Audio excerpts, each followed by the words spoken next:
semuanya, selamat datang dan selamat bergabung kembali di channel SR Zona. Untuk melengkapi koleksi film Telepati Vijay, kali ini SR Zona mengangkat film berjudul Tirupachi, garapan sutradara Perarasu yang dirilis pada tahun 2005. Film ini mengisahkan tentang upaya seorang pemuda desa dalam menumpas kejahatan yang merajalela di kota Madras. Apakah yang melatar belakanginya melakukan hal itu? Penasaran dengan kisahnya? Yuk, langsung saja simak, ini dia rangkuman alur cerita filmnya.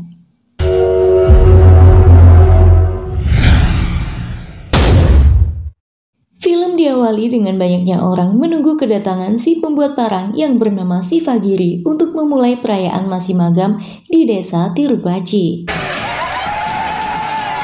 Malam harinya, Sivagiri menyelinap masuk ke dalam rumah seseorang, ditemani Kanapa yang bertugas untuk berjaga-jaga. Sivagiri masuk melalui genteng dan kembali dengan hati-hati sembari membawa barang jarahannya.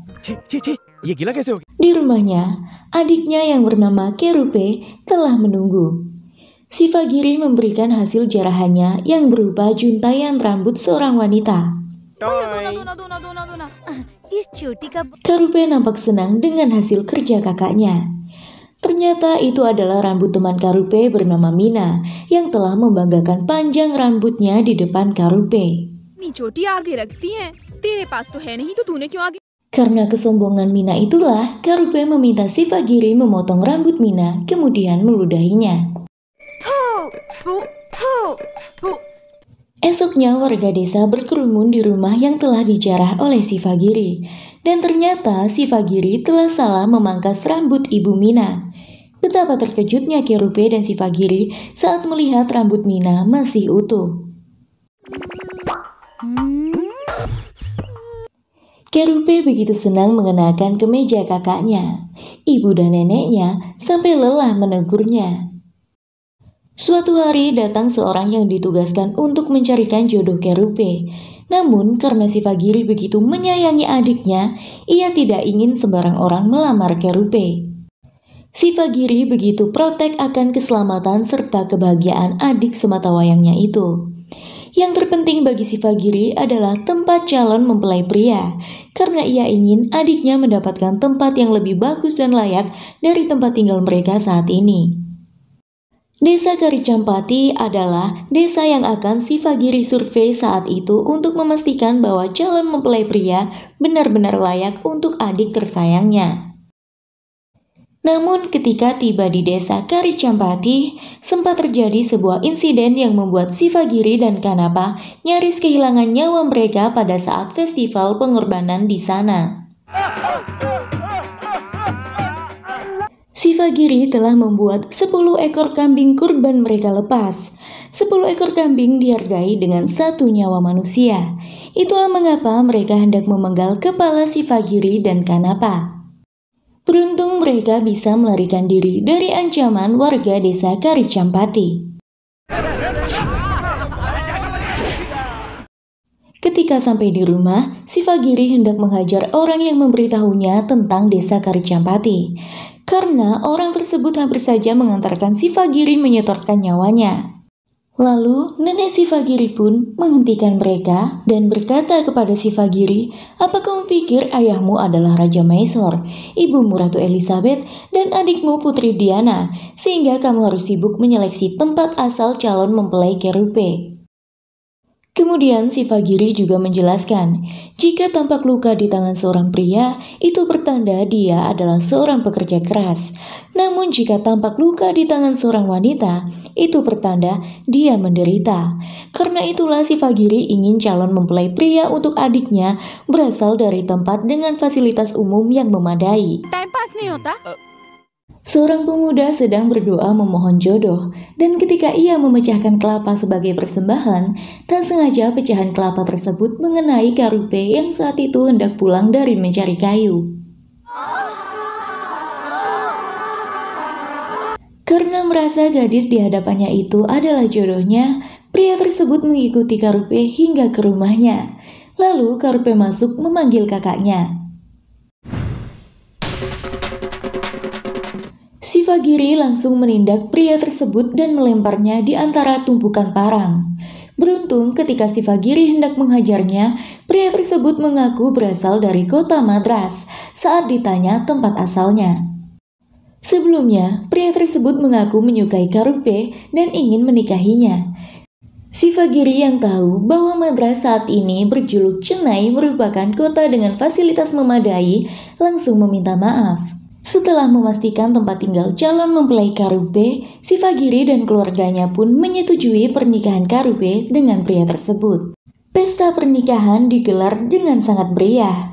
Setelah melangsungkan pernikahan, Karupe langsung hendak diboyong ke rumah suaminya.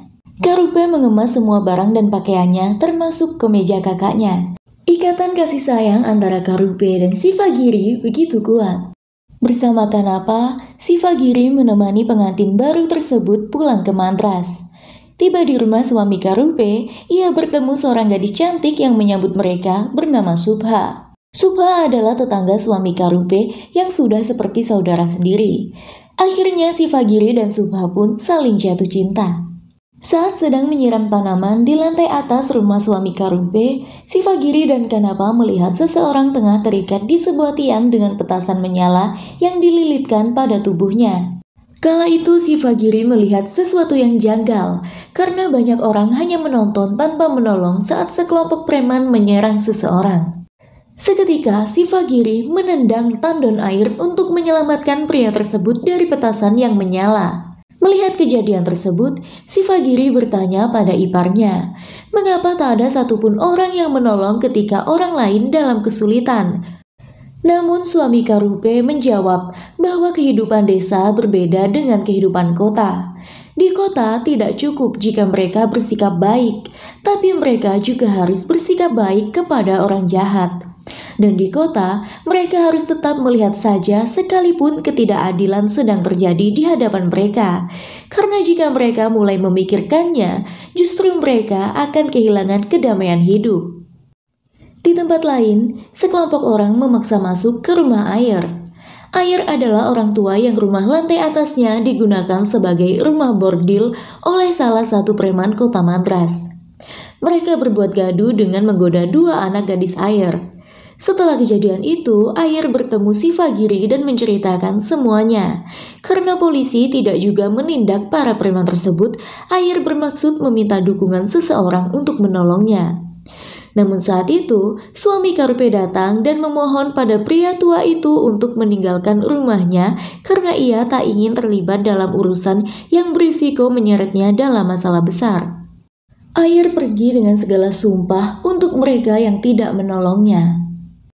Akhirnya, Ayer menghadap Inspektur Karun Kali mengajukan keluhannya.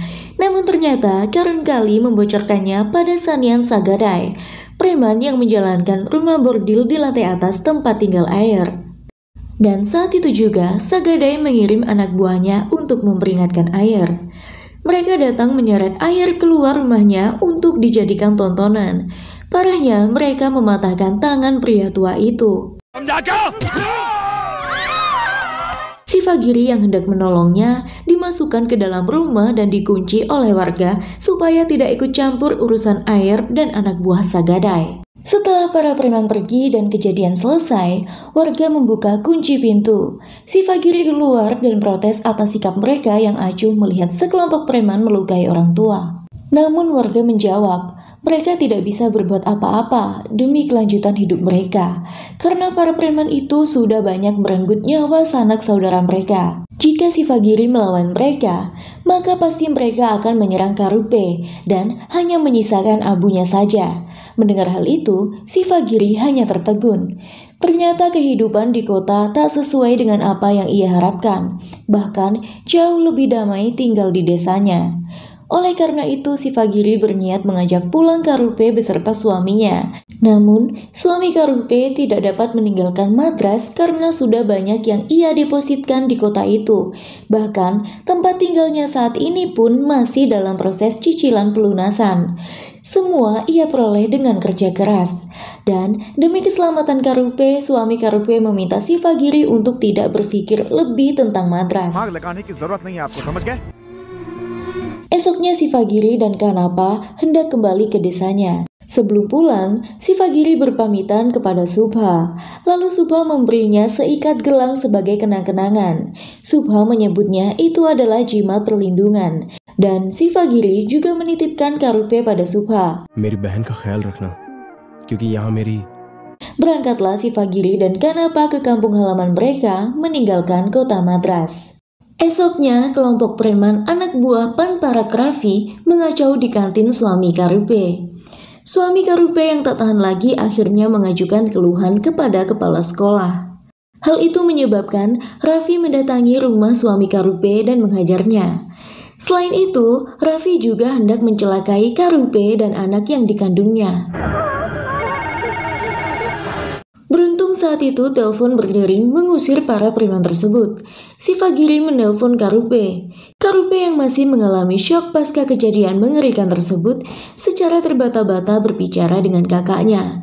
Ia menahan tangis saat berbicara dengan Sifagiri. Karupe tak ingin membuat kakaknya bertindak ceroboh.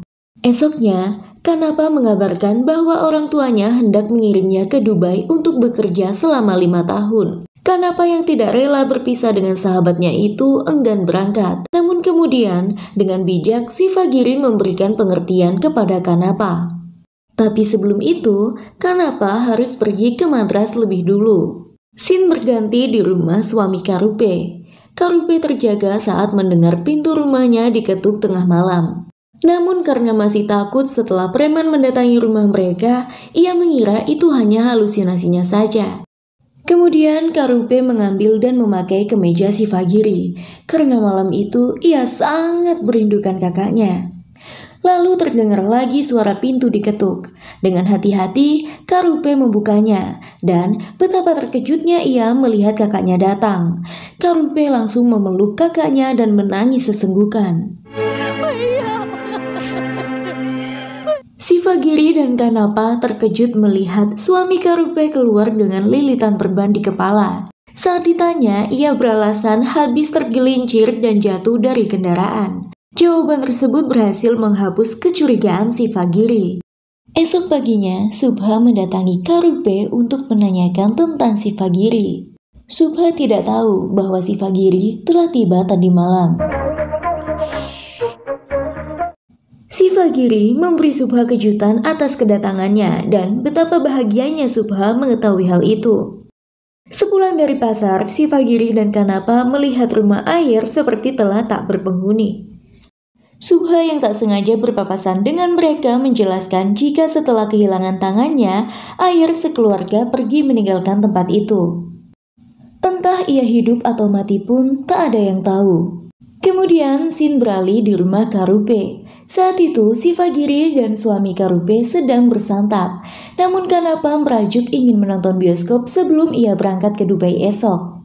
Lalu Karupe menyarankan untuk menonton bioskop siang ini. Dan Kanapa berkata ingin membelikan mereka semua tiket karena itu adalah keinginannya selama ini. Kanapa pun bergegas berangkat ke bioskop seorang diri untuk membeli tiket. Sedangkan yang lain datang menyusul setelah selesai makan. Di waktu bersamaan, Sagadai dan istrinya merayakan ulang tahun pernikahan mereka dengan hendak menonton di bioskop. Tiba di bioskop, Sagadai meminta anak buahnya membeli tiket untuk semua anggota mereka. Kebetulan saat itu antrian Kanapa. Anak buah Sagadai menyerobotnya. Kanapa yang tidak terima lalu melawan. Dan terjadilah perkelahian. Anak buah Sagadai mengeroyok Kanapa. Merasa itu tidak adil, Kanapa menantang mereka untuk 1 lawan 1. Dan tanpa basa-basi, Sagadai menusuk Kanapa dengan pedangnya. Sifagiri, Karupe, dan suaminya baru saja tiba. Melihat kerumunan dan mendengar teriakan, mereka lalu mendekat. Betapa terkejutnya mereka ketika menyaksikan Kanapa tengah sekarat. Kanapa pun meninggal di pelukan Sifagiri. Kematian Kanapa begitu membuat Sifagiri terpukul. Karupe dan suaminya pun menghadiri pemakaman Kanapa. Setelah pemakaman Kanapa, saat hendak pamit kembali ke Madras, demi keselamatan adiknya, Siva Giri meminta Karupe untuk tetap tinggal di desa hingga persalinan. Suaminya pun setuju dengan ide Siva Giri. Esoknya Siva Giri berkemas. Ia menyatakan bahwa telah mendapat pekerjaan di sebuah perusahaan manufaktur kain, dan itu adalah pekerjaan yang selama ini ia impi-impikan. Setelah berpamitan pada semua keluarga termasuk adik tersayangnya, berangkatlah Siva Giri menunggang bis. Namun siapa sangka, ternyata Siva Giri datang ke Chennai dengan membawa sebuah misi.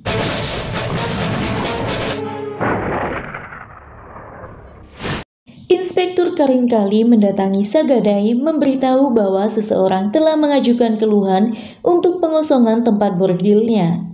Karun Kali juga berkata bahwa yang mengajukan keluhannya nampak seperti pemuda desa dan baru tiba di Madras. Oleh karena itu, ia tak kenal siapa Sagadai.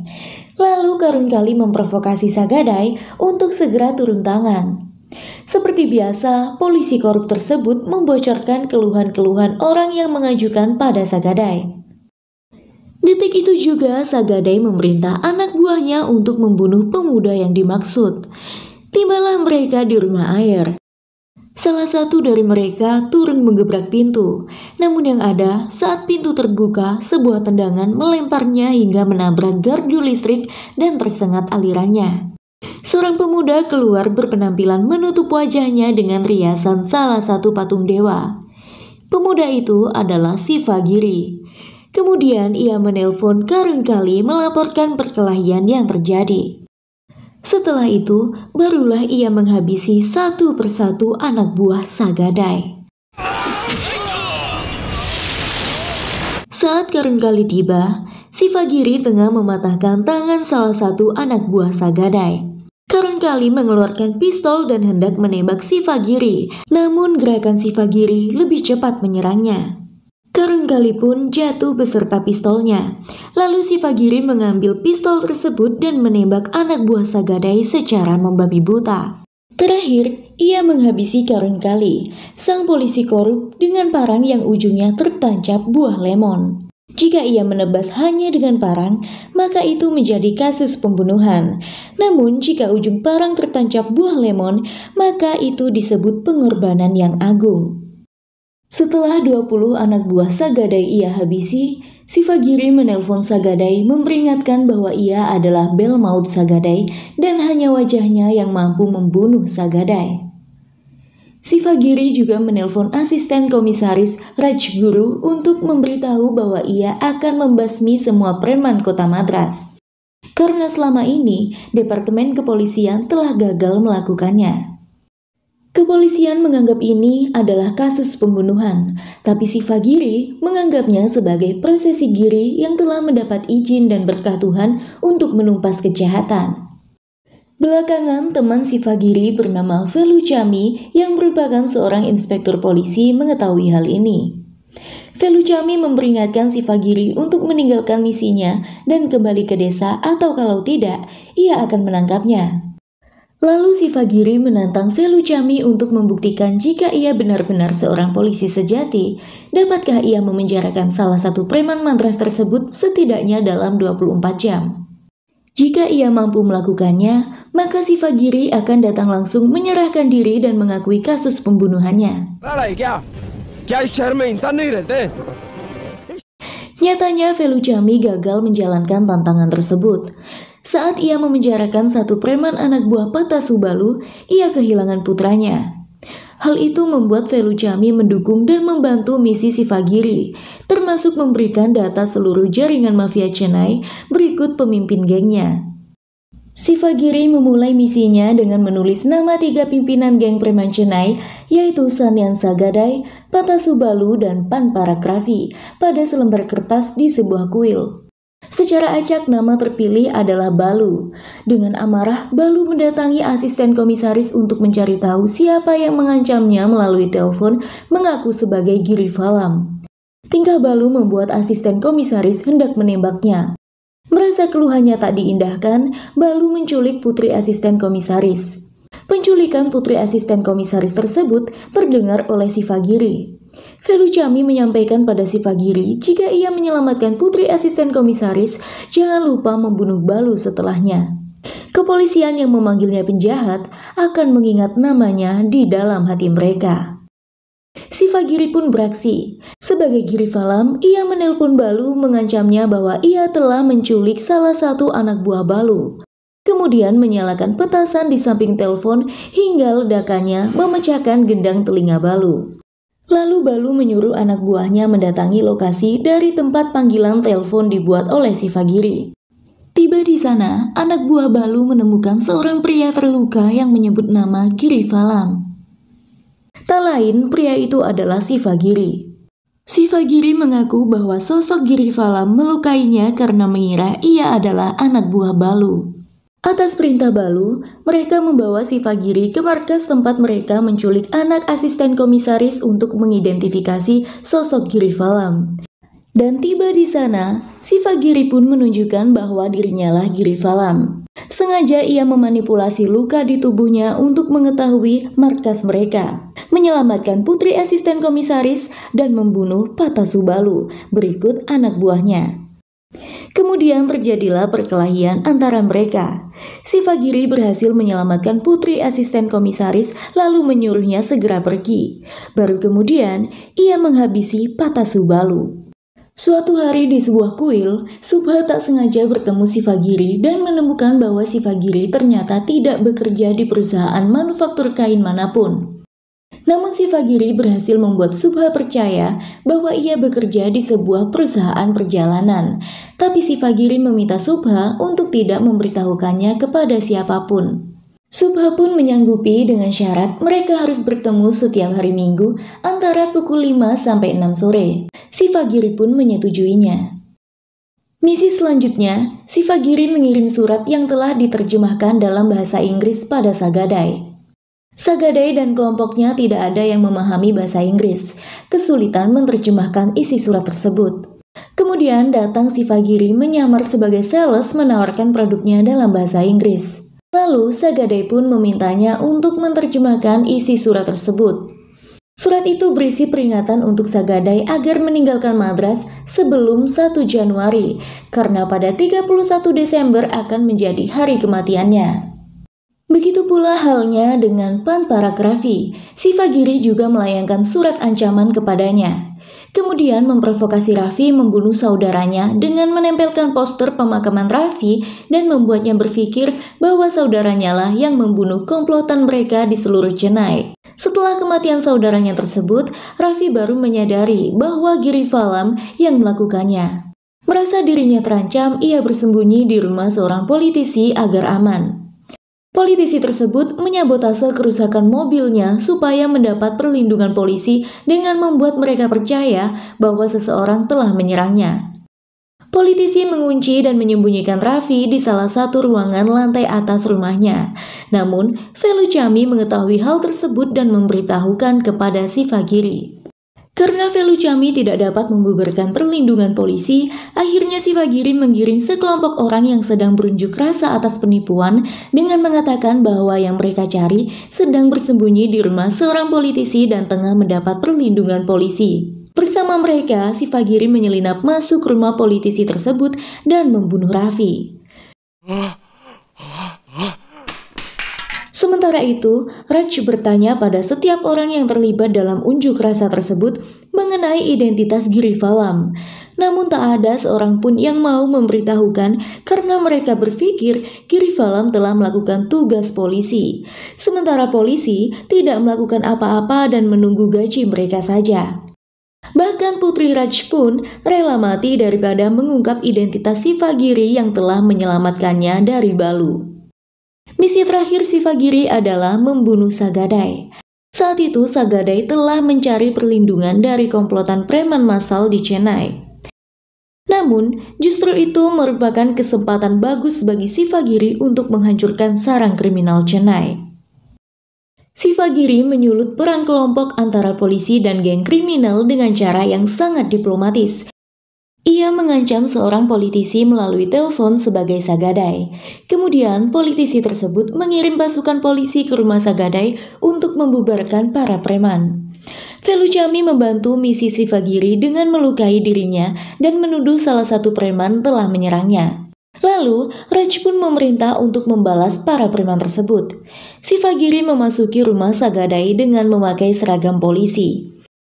Kemudian ia menyandra satu preman, memaksanya memakai seragam polisi, lalu menembak dan melemparkannya keluar jendela. Raj yang melihat itu berpikir bahwa satu anggotanya telah mati. Kemudian ia memerintah anggota yang lain menembak semua preman. Ketika Sagadai hendak melarikan diri, Sivagiri menyeretnya ke lantai atas. Saat menyadari yang terbunuh bukan anggota polisi, Raj mengetahui bahwa Girivalam telah datang. Raj dan anak buahnya mencari ke seluruh ruangan dan saat menemukan di lantai atas, Sivagiri telah menikam Sagadai hingga tewas tepat pukul 12 malam. Beberapa bulan kemudian, Sivagiri telah dibebaskan. Subha menyambut kedatangan Sivagiri dan Karupe beserta suami dan anaknya dari desa. Di akhir film, Sivagiri memberikan kalungnya kepada Subha, kemudian memeluknya. Dan film pun selesai.